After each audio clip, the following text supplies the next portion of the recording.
What's up, everybody? This is Ryan from Ronin Custom Armory. I've been getting a lot of requests and PMs and messages about, well, how do you acid etch? And so I decided to kind of make this little tutorial on how I acid etch and the process I go through. I'm not saying this is the best way to acid etch, it's just the way I do it. And so, and it's the way I'm most comfortable doing it. So, to get started, there are a few things you're going to need to do the whole process of acid etching. First, some of the materials you're going to need. You're going to need a ferric chloride. You can get this pretty easily on Amazon. This is where I order my ferric chloride, and it's not a terribly difficult chemical to come by. You may not be able to find it at a store per se, but online it's pretty easy to get. So you're going to need some of that, and you're going to need some stuff to use as a resistance to the acid etching. Primarily, I use this stuff. It's called PNP blue transfer paper. You can get this online as well, and I'll post a link in the description below of where to get this stuff. Mostly it's used to acid etch circuit boards and whatnot, so this works really well. If you really want a lot of detail and everything, this is pretty much your best bet. The only downside to using this is that you have to have a laser printer or a toner printer in order to take advantage of this stuff. If you don't, this is not going to work. So just keep that in mind if you're going to use PNP transfer. Also, alternatively, there are a few things that you can use to acid etch besides PNP transfer. You just need something to resist the acid etching process. There's nail polish, and I use this too. I use this mostly for touch-up now, but before I've done entire etchings using this stuff. This just takes a lot of time and patience, and if you're not so artistically inclined, this may not be your best choice. But if you need to do like simple or basic designs, this works really well. You just got to have a steady hand and have a painter's hand, so that your lines are all straight and everything else, and have some really small brushes to get that done. Vinyl also works well. So, for example, say if you have a vinyl sticker of a character or a logo, and you could actually use that and just put it on whatever you're acid etching. That works really well. This is actually vinyl pinstriping, and I use this a lot to make borders and lines, so that lines are pretty straight. For example, on here, all the borders that I did was use vinyl pinstriping. And this stuff you can get anywhere, pretty much at any automotive store or hobby store, and they come in different widths that are available, so that you can pretty much use it to however you're liking.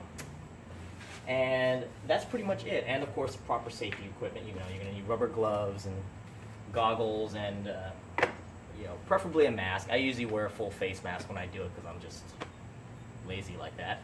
But and a couple of buckets of of water baths, and that's pretty much it.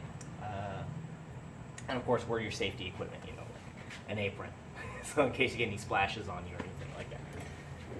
So yeah, so let's go ahead and get started with the acid etching, and let's just see how I do it, and see if you guys, and hopefully this will help you guys get you started into something like this, because it's really not that difficult. The hardest part is getting everything together. Like I said, I do this regularly on other projects like weapons. I mostly work on carbon steels and stainless steels and edged weapons, so I already had the stuff to do it sitting around, and I decided, okay, well, I'll try it on the lightsaber and see how it works, and it worked out pretty well. So to do the process, I'm actually going to show how I'm going to acid etch this right here. This little piece of metal is going to go on a Warhammer. In fact, it's going to go on this Warhammer, and so it's going to look like this. And I'm going to do a little design on here. I haven't really figured it out yet, but when I do figure it out, I'll show you exactly the process I do to put an acid etching on this, which is pretty much the exact same process I used for the lightsaber. So, let's get started. Okay, so the first part that I usually like to do is I like to buff and polish the surfaces that I'm working on. What this does, in effect, is when you're thinking about the acid etching process, the resistant part is covering up the area that you want to be left untouched by the acid. So if you polish that, when you remove the acid resistant material, it's going to be pretty shiny. So that's how I kind of get the effects like this per se. Okay. And just to give you an idea, for example, like this too. Okay. That's how you're going to get that effect. So basically what I end up doing is I'm going to take this and I'm going to go through several grits of sandpaper to get it to a pretty almost mirror finish. This is probably one of the hardest and takes the longest parts of the preparation I do. And like most things, it's all in the prep work. So when it comes to something like this, I go through different types of grits of sandpaper. I go all the way up to a 2000 grit. And so I work my way up from basically a 120, depending on what's on here, if I need to sand off a finish or anything like that. It can be anywhere from a 120 grit all the way working up to a 2000 grit, and then finishing off with some polishing paste on the grinder. And I mean, that's for like really high gloss Chinese finishes. But for time's sake and everything else, I'm just kind of quickly go through this and show you, the process I go through as far as sanding it really quickly. In fact, I'm probably just going to cut to the finished product after I go through a few seconds of this. So basically, I'm starting off with a 600 grit right now. I've already worked my way a little bit up to a 600 before I started recording. But this is basically what I'm going to be doing. I'm just going to, do this until I get the finish that I want. Pretty shiny. And it's up to you how you want to do it. You may not want a totally glossy finish, or not a glossy, polished finish. You may. So it really depends on, how far you want to go with it. I usually like to have it pretty shiny. And the acid etching is going to leave a little bit of a patina behind, and so you're going to have to hit it with some really high grit sandpaper anyways when you're done. So, but yeah, surface prep is pretty important to this process, at least for me it is. So I'll go ahead and do this here for the next God knows how long until I get it the way I want, and then we'll go from there.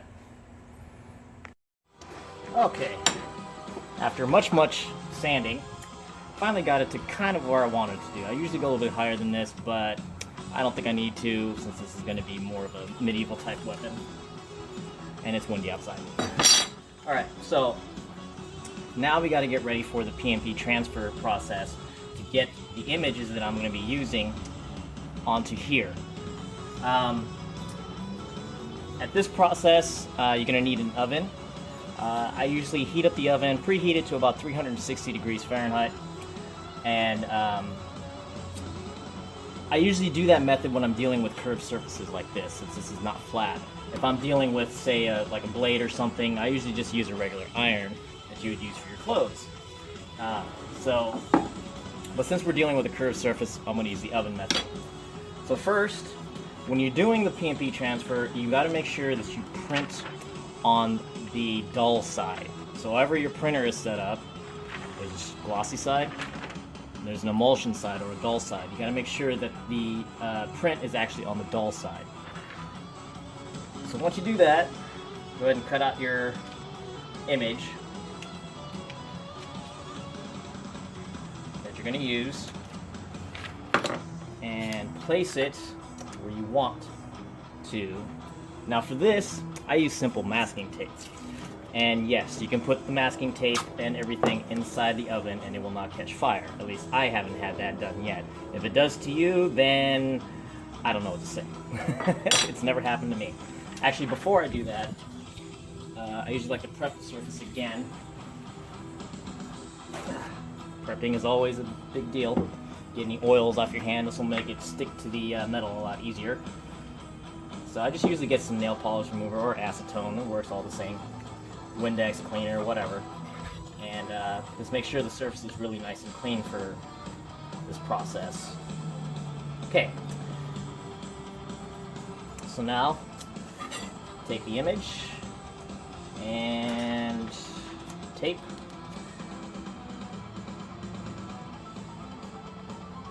And you're going to place it where you want it to be. I think right there is about good.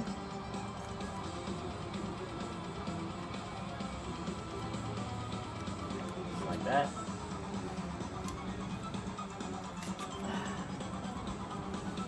You want to make sure you want to get it on there pretty tight, because you want to have it make good contact with the metal when you burn this onto place. But I'm just going to tack it on for right now, and I'll finish the rest of it later. Let's see, how was I going to do this?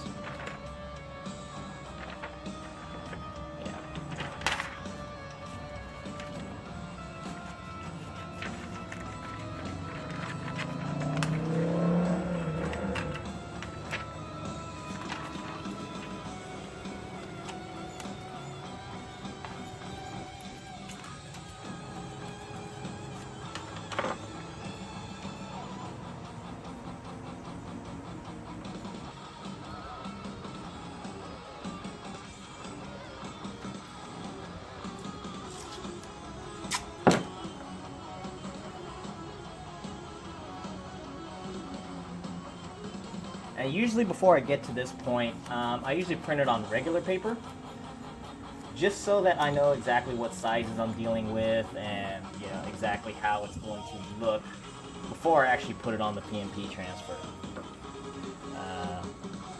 It makes it a little bit easier.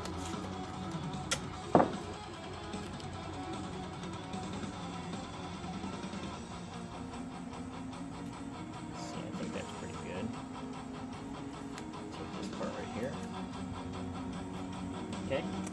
Now what I'm going to do now is I'm going to wrap this whole thing in tape pretty tightly, like this. What this does is you want to make sure that you press the PNP transfer down really tight onto the metal, like that. Okay. It doesn't have to be clean. Mine rarely ever is. But you want to make sure that the PNP is really tight onto the metal, so that when the metal heats up and it transfers the image onto there, it's really nice and clean. You got good contact, because if it's not touching the metal, then you're going to have spots that you're going to have to retouch up later. It's real, and you have to use, nail polish and whatnot for that. It's a real pain in the butt, especially for something like this, since I'm dealing with a lot of fine lines.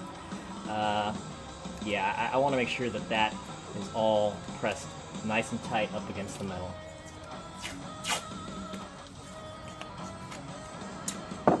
And like I said, there are different types of tapes you can use. There's thermal tape out there, but this is relatively cheap and inexpensive. I'm not afraid to waste it. And like I said, at 360 degrees for 15 minutes, it hasn't caught fire. If you're concerned about that, then I understand. Just like I said, I'm just saying right now, it hasn't happened to me, but if you do decide to do it and it does happen to you, don't say I didn't warn you. But as far as I'm concerned, though, it hasn't happened to me as far as catching on fire. Now, once this is all done, it's all nice and taped up, everything's all nice and pressed hard against the metal. It's going to go in the oven for about 15 minutes at 360 degrees. And we'll go through the process once I get to that point. Alright. Okay, now that we've had this baking in the oven for about 15 minutes, it's time to go ahead and take this apart and take the tape off and see how it came out. One thing I didn't mention before I put it in to the oven, which I'll mention now, is that when you're dealing with the PNP transfer paper, make sure that you put the side that has the print face down, the non-glossy side, face down onto whatever surface that you're etching. Basically, how the process works for the PNP transfer and whatnot is that it basically reheats the toner so that it sticks to the metal. That's how that works. Let's take all this off here. Hopefully, I got a good transfer. The downside to using PNP transfer is that sometimes the image doesn't fully transfer on. You have some spots you'll have to touch up. Sometimes you may have to redo the whole darn thing. It can be a total failure. But let's hope that didn't happen. And to be honest, the more finer lines that you do, the detail and everything, it's a lot harder to get that image transferred onto whatever piece you're working on. Simply because there's not a lot of ink for it to, or not ink, but toner for it to stick to the metal. So keep that in mind when you do this process, that I know everybody loves tiny details or anything, but it's a little bit harder. Not impossible, just harder. Okay. This is getting... Okay. I think that should work. Cleaning this is going to be a fun thing to do. Oh yeah. Okay, see how I got little spots right there? That's just an example. Now the fine stuff, let's see how that came out. Well, that came out pretty good, actually.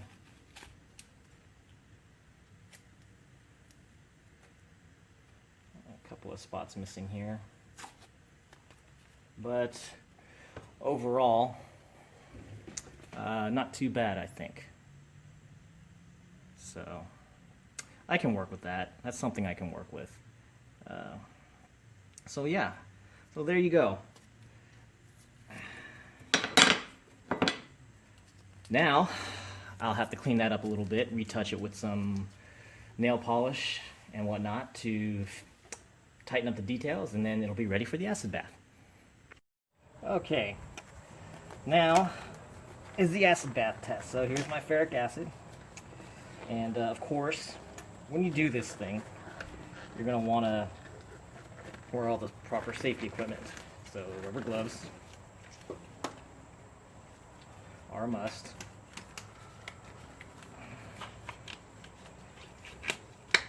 And of course, eye protection. You're going to want some eye protection. Alright, so here it is. Touched it up, added a border. This is going to go in the acid bath. But before I do that, I'm going to tie a lifeline to it so that I don't have to completely dip my hand in the acid. It's not the kind of acid that's going to melt your skin off, but you just don't want to be exposed to chemicals, period. So try to keep it safe. So let's do this. Let's attach this lifeline here.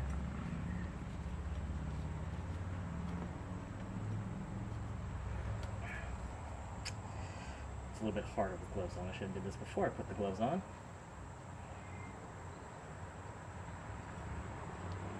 There we go.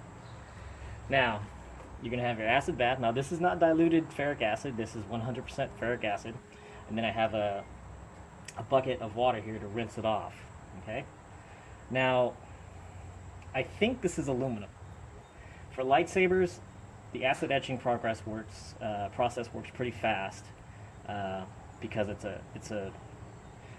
not as strong as a metal, as if you're working with steel per se, or stainless steel, or carbon steel. The process takes a little bit longer. Typically, for an acid etch for a carbon steel blade, I usually leave it in for 35 minutes. Aluminum, 5 minutes, depending on the acid. Now this is where it gets kind of complicated, because since I think this is aluminum, we'll see. So in the acid bath it goes.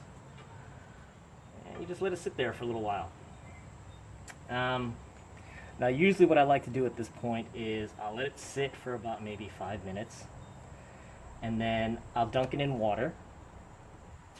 And to see how far the etch is coming along, I'll take my finger and rub across, see if I can feel the etching. And see how deep the etch is. If it's not deep enough, I'll simply put it back in the acid for another few more minutes and back in the bucket until I get the desired depth that I want. So, yeah. I think this is not aluminum. This is obviously some sort of steel. So, because if it was aluminum, it would already start to fizzle and everything else and start to bubble up. So, yeah. So we'll let that sit there for a little bit. See what happens.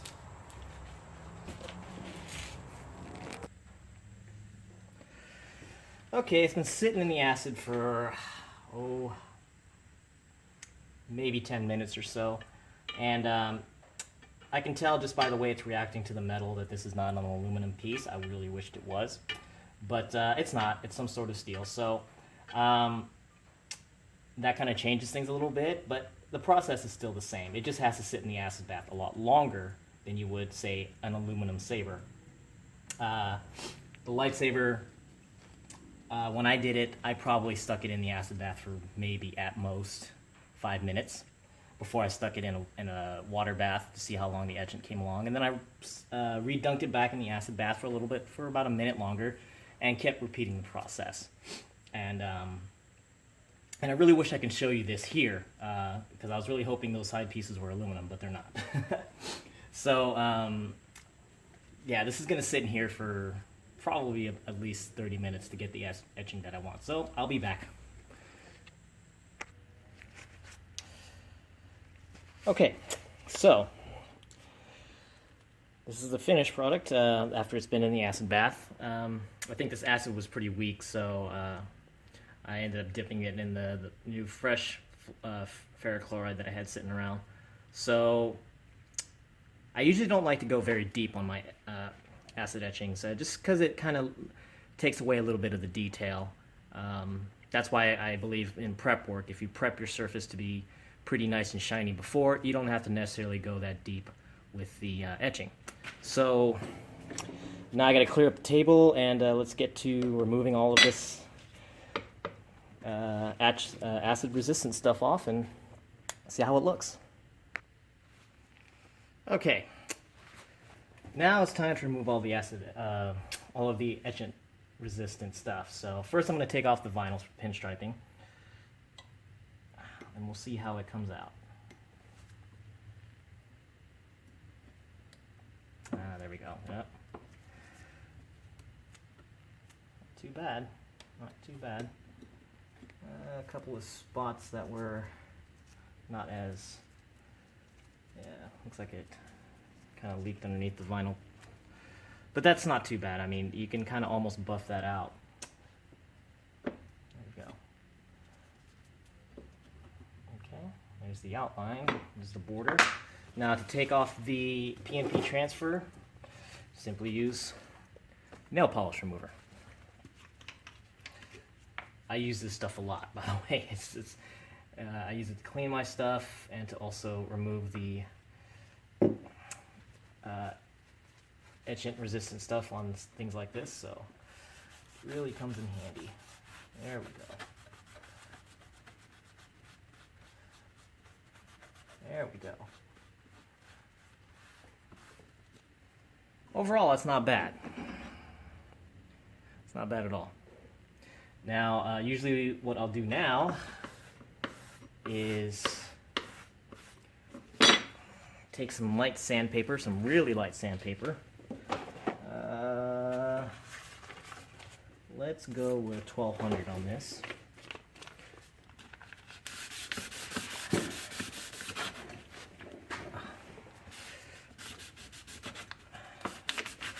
Get some of that patina off left over by the acid.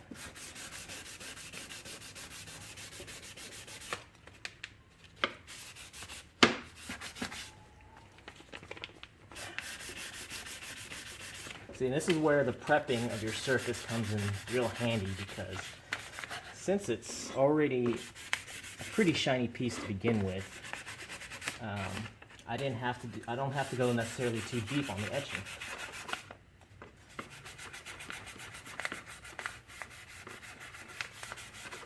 Now, since this isn't aluminum, you don't really have to worry about it too much with aluminum if you're using lightsabers, but if it's anything other than aluminum, it's going to rust. So you have to pretty much treat this metal with oil from now on, or put a forced patina on it.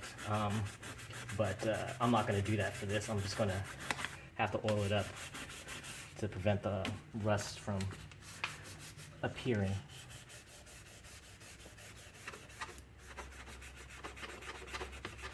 And I really recommend that you use a light sandpaper for these acid etching projects, because if you use it too harsh, it can really take away some of the, the aged look or patina that's on the piece. So I like to go with a really, really light sandpaper. Makes it a little bit, stick out just a little bit better, and looks more like an aged piece, or a used piece, or a weathered piece. You could even go as far as back to polishing it back to, really high polish, but I don't like to do that because it kind of takes away the detail after a certain point. So.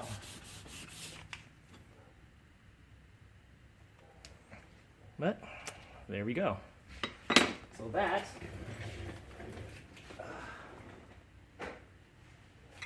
is going to go on here, like so. I'll clean this up a little bit more, but there you have it. And that, my friends, is how I acid etch. Thanks for watching.